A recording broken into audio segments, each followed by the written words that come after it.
अभी दुनिया की मोस्ट सैंक्शनड देश है। जैसे ही मैंने उन्हें पासपोर्ट दिया ना, तो उन्होंने मेरे पासपोर्ट को बहुत ही बारीकी से चेक करना शुरू किया कि तुम क्यों आए हो, कहाँ काम करते हो। मेरे साथ पहली बार हो रहा था।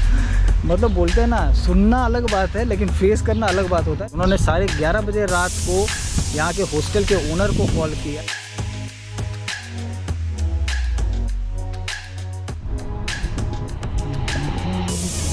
हेलो, गुड इवनिंग गाइस, आप लोग सब कैसे हो। बस निकल पड़े हैं सेंट पीटर्सबर्ग की गलियों में। यार यहाँ पे 24 डिग्री सेंटीग्रेड हो रहा है, लेकिन आपको पता है कि यहाँ पे जो है ना, ठंडी ठंडी हवाएं इतनी बह रही है ना कि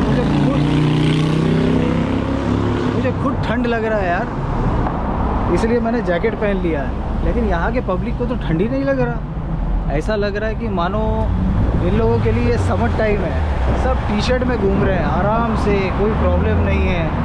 वेदर का एंजॉय करते हुए आराम से टी शर्ट में घूम रहे हैं। बस ऐसे ही घूमते घूमते एक बड़ी सी पार्क के सामने आ गया हूँ। यहाँ पे हर जगह आपको पता है, यहाँ पे पार्क बनाई रहती है।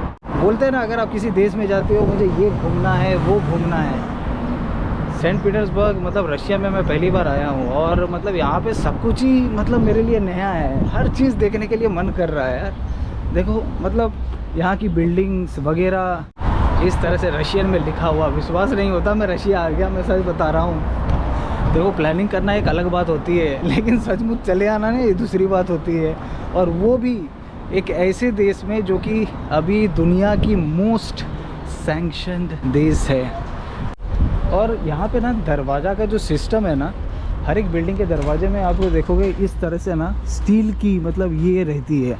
मतलब इतना बड़ा बिल्डिंग और उसका जो एंट्रेंस है इतनी छोटी सी होती है। हर जगह में लॉक लगाया हुआ है। और भगवान के दुआ से अभी बारिश भी शुरू हो गया। देखो, यहाँ के पब्लिक को ना ठंडी नहीं लगता यार। सब टी शर्ट में घूम रहे हैं। और बारिश होने वाली थी, 25 डिग्री, मतलब 25% चांस था कि आज बारिश होगा। पेक्तोपा इबामा रेस्टोरेंट, क्या पता क्या हो, क्या लिखा हुआ है ये मुझे भी नहीं पता। कल रात को आया मैं, 12:30 बजे मैं एयरपोर्ट से निकला। अभी कल बहुत बड़ी घटनाएं हुई। जैसे जैसे मतलब बहुत सारे बोलते हैं ना, ट्रैवलर्स लोग अपनी जो इमोशन को व्यक्त करते हैं, वो सब कुछ मेरे साथ हो गया। मतलब क्या नहीं हुआ कल। इमिग्रेशन के बारे में आपको थोड़ी देर में बताता हूँ। अभी बस ऐसे ही सेंट पीटर्सबर्ग की गलियों में घूम रहा हूँ, और कुछ इस तरह का माहौल है। लोग आवन जावन अपना आराम से कर रहे हैं। छोटी मोटी ये बस स्टेशन लगाई हुई है, काफ़ी बड़ी बड़ी बिल्डिंगें बनाई हुई है। लेकिन सबसे मज़ेदार ये होता है ना कि इन बिल्डिंगों की जो एंट्रेंस होती है, देखो उतनी छोटी सी होती है। छोटे छोटे गेट से बनाए हुए हैं, और हर जगह लॉक वगैरह सब कुछ बनाया हुआ है। अरे भाई, ये क्या है, आसमान में क्या हो रहा है। तो मैं आपको अच्छे से एक चीज़ बताता हूँ कि कल मेरे साथ क्या हुआ। तो बात ये है ना कि जैसे ही मेरी फ़्लाइट लैंड की 8 बजे, ठीक है। और 8 बजे के बाद मैं जैसे ही पहले तो ये बता दूं कि सेंट पीटर्सबर्ग की जो एयरपोर्ट है ना, वो काफ़ी छोटी है। मुझे लगा बहुत ही ग्रैंड होगा, लेकिन उतनी बड़ी है नहीं। मतलब एक साधारण सा नॉर्मल एयरपोर्ट है। जैसे ही मैं एयरपोर्ट से मतलब अब फ़्लाइट से निकला, तो एयरपोर्ट का जो नेक्स्ट स्टेप है वो है आपका पासपोर्ट का क्लियरेंस, पासपोर्ट कंट्रोल। सबसे पहले लगा कि ठीक है, हो जाएगा, आराम से हो जाएगा। कॉन्फिडेंटली गया, अपने पासपोर्ट को दिया, और बाकी मेरे पास जितने भी सारे डॉक्यूमेंट थे, जो कि मेरी फ़्लाइट टिकट और मेरी वीज़ा, सेकंड मेरी होटल बुकिंग। मैं सेंट पीटर्सबर्ग और उसके बाद मॉस्को में जाऊंगा, और उसके बाद वहाँ से मैं इंडिया वापस जाऊंगा। तो हर चीज़ जो कैटेगरी वाइज मैंने पिन करके अच्छे से सजा के मतलब रखा था। तो जैसे ही उन्होंने मुझसे पासपोर्ट मांगा, तो मैंने उन्हें अपना पासपोर्ट और बाकी अपने जितने भी डॉक्यूमेंट्स थे, रिटर्न फ़्लाइट की टिकट, सब कुछ मैंने वो जो लेडी ऑफिसर थी उन्हें दे दिया। वहाँ पे 1-2 ऑफिसर को इंग्लिश आती थी, तो ऐसा कोई प्रॉब्लम नहीं था कि उन्हें इंग्लिश समझ में नहीं आ रहा है। तो जैसे ही मैंने उन्हें पासपोर्ट दिया ना, तो उन्होंने मेरे पासपोर्ट को बहुत ही बारीकी से चेक करना शुरू किया। वो मैग्नीफायर होता है ना, मैग्नीफायर से एक एक पेज को चेक करना शुरू किया। तो 5 मिनट तक उन्होंने मेरे पासपोर्ट को देखा, और उसके बाद उन्होंने अपने कलीग को बुलाया और उन्हें बोला कि ये इंडियन पासपोर्ट होल्डर है। तो फिर क्या था, जो हमेशा सुनते हुए आए हैं वही हुआ। बोले please come, we need to double check your documents. तो 8:30 बजे तक मुझे एक वेटिंग रूम में रखा गया। वेटिंग रूम नहीं बोलूँगा, उसी जगह में एक वो मतलब घेरा हुआ बनाया हुआ था, और वहाँ पे कुछ लोग और भी नेशनैलिटी के थे, उज़्बेकिस्तान, कज़ाकिस्तान, इवन रशियन भी थे, और फिर 3 इंडियंस थे, और उसके बाद मैं चौथा इंडियन गया।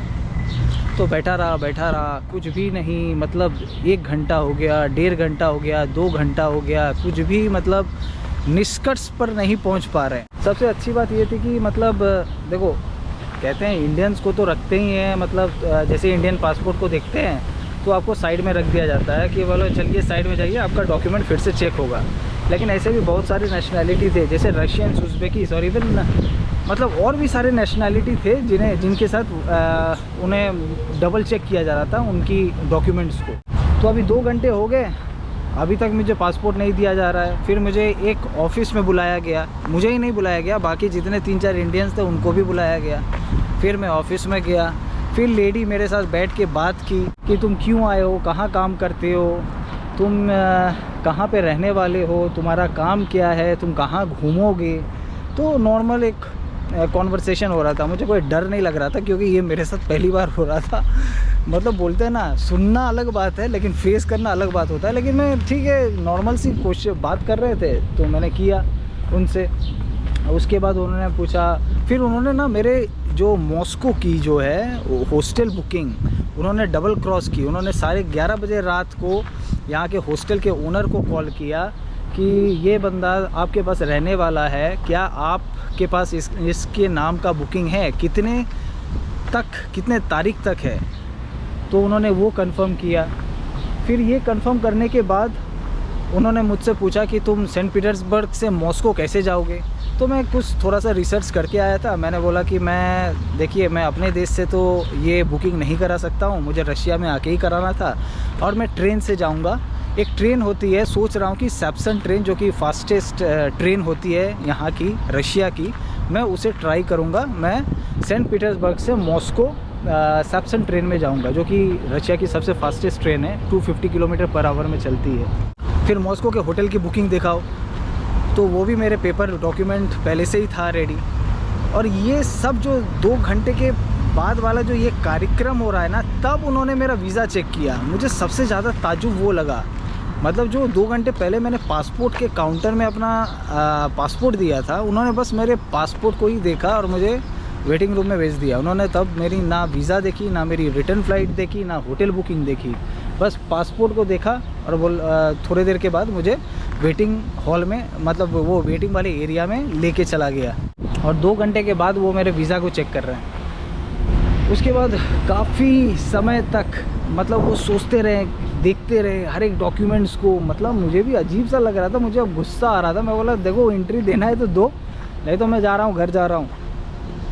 अब मेरे को ऐसा लग रहा था कि अब डिपोर्ट करना है, क्या करना है यार, टूरिस्ट हूँ, मतलब इस तरह से थोड़ी क्रिमिनल, कोई क्राइम करने थोड़ी आया हूँ, 10 दिन के लिए घूमने आया हूँ। एक तो काम करो, उसके बाद पैसा जोगो, उसके बाद तुम्हारे देश में आया हूँ घूमने और तुम मेरे साथ ऐसा कर रहे हो। तो क्या, मेरे को ना अब गुस्सा आने लगा था। अब क्या करना गुस्सा, इतना पैसा भी तो लगा चुका हूँ टिकट वगैरह पर। तो उसके बाद उन्होंने मेरे फ़ोन को मांगा, मेरे व्हाट्सएप को चेक किया, ये सब कुछ। मेरा फ़ोन नया मैंने ख़रीदा था तो मुझे कोई प्रॉब्लम नहीं था। मैंने बोला ले लो फ़ोन, जो चेक करना है कर लो। तो उसके बाद रात के 12 बजे मुझे पासपोर्ट दिया गया, बोला वेलकम टू रशियन फेडरेशन। तब इतनी भूख लगी थी, इतनी प्यास लगी थी ना, मैं क्या बताऊं। कुछ दूसरों की वीडियोस मैंने देखी थी जिसमें ये मतलब वो लोग बात करते थे कि डॉलर का यहाँ पे काफ़ी ख़राब रेट मिलता है और दिरहम का बहुत अच्छा रेट, मतलब कन्वर्शन मिल रहा है। तो मैंने क्या किया, मैंने इस बार डॉलर कैरी ही नहीं किया, मेरे पास दिरहम थे और मैंने दिरहम ही लाया। तो जैसे ही मैं इमिग्रेशन काउंटर से निकल रहा था तो तभी एक करेंसी कन्वर्शन की जो काउंटर थी वो मेरे सामने था। मैं उस काउंटर में मतलब कैमरे को पकड़ के गया तो मैंने बोला 1 दिरहम का कितना दे रहे हो। 1 दिरहम का बनता है इंडिया का 22 रुपये अभी, और आई थिंक रशियन रूबल 24। उन्होंने कहा 1 दिरहम का हम लोग सिर्फ 12 रूबल दे रहे हैं। मेरे को आ गया ना हार्ट अटैक तब। इसीलिए उसके बाद मैंने वीडियोज़ नहीं बनाई।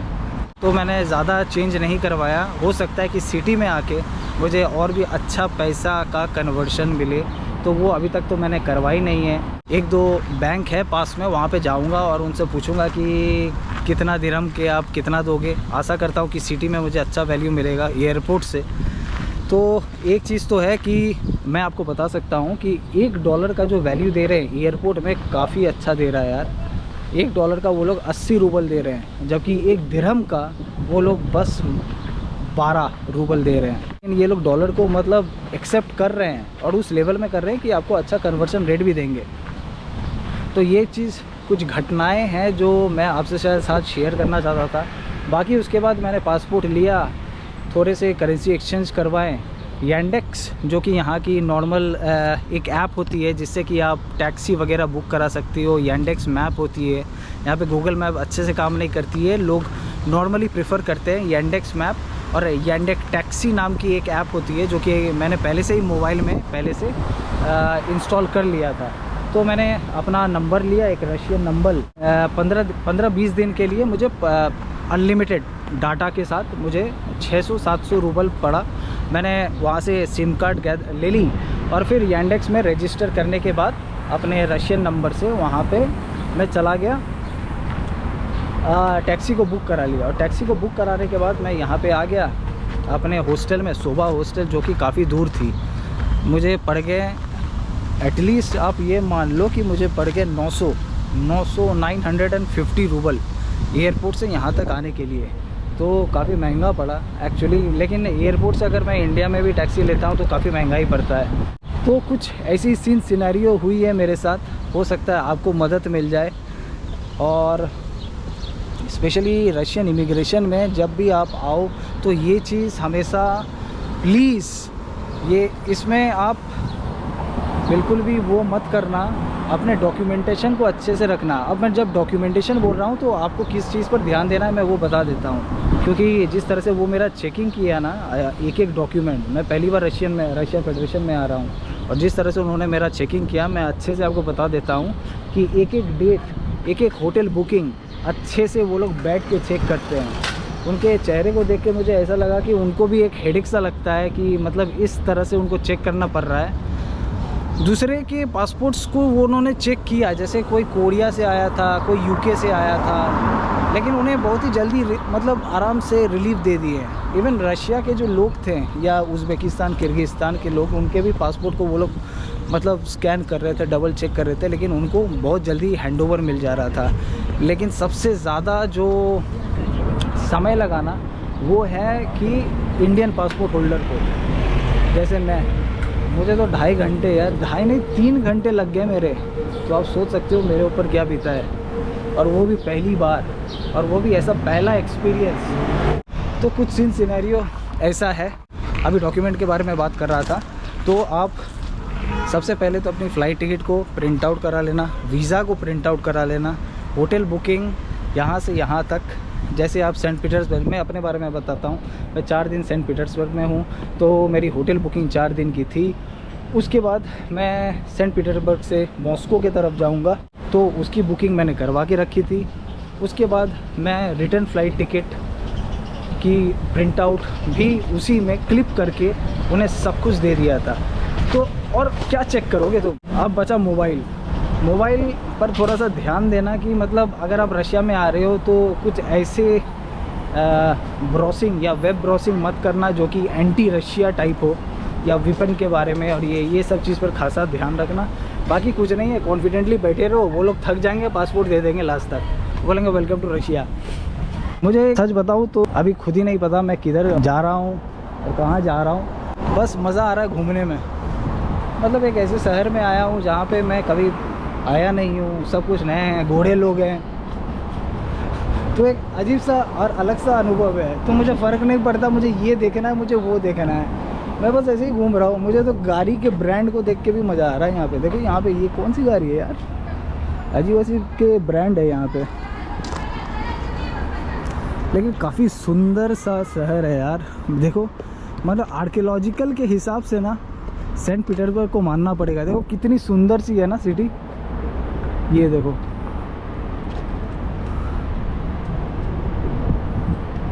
भाई ये सब मैं वीडियोस में देखा था, अब बता रहे हो।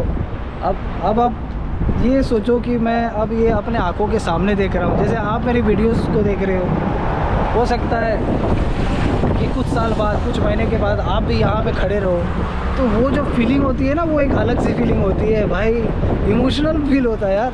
कितने दिनों से आप प्लान करते हो कि मैं यहाँ पे जाऊँगा, वहाँ पे जाऊँगा, और फिर है ना, अचानक से आप उसी शहर में हो, उसी देश में हो, और अपने सपने को पूरा कर रहे हो, तो एक कैसी फीलिंग होती है। मुझे अभी वैसी फीलिंग आ रही है। ये देखो काफ़ी सुंदर जगह है यार। लेकिन मुझे अभी तक समझ में नहीं आया कि रशिया के, मतलब ये सेंट पीटर्सबर्ग या रशिया के इतने बड़े बड़े बिल्डिंग के ना, ये एंट्रेंस इतने स्टील के क्यों बने रहते हैं। देखो ऐसा लगता है कि कैद खाना है, नहीं, अजीब सा लगता है। उसमें हर डोर में आपको लॉक मिलेगा, ये तो 100% है। बाकी मैं रशिया में अभी 10 दिन तक रुकने वाला हूँ, और बस ऐसे ही भ्रमण करेंगे, घूमते रहेंगे, फिरते रहेंगे, देखते रहेंगे, और आपसे भी शेयर करते रहेंगे। ये देखो काफ़ी सुंदर लग रही है।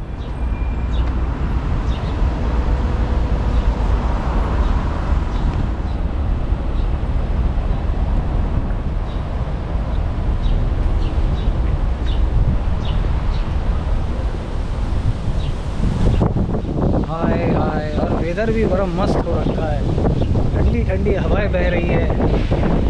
अभी मुझे वेदर में इसलिए इतना ज़्यादा मज़ा आ रहा है क्योंकि मैं अभी जस्ट मतलब यूएई से आया हूँ। यूएई में लोग पागल हो रहे हैं, वहाँ पे 50 डिग्री सेंटीग्रेड है भाई साहब, लू बह रहा है, लू।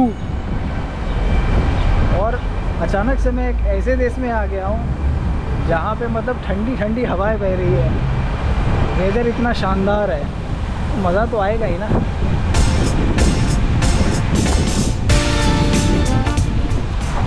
वो ब्रिज के ऊपर मैं भी जाऊंगा, मैं आ रहा हूँ।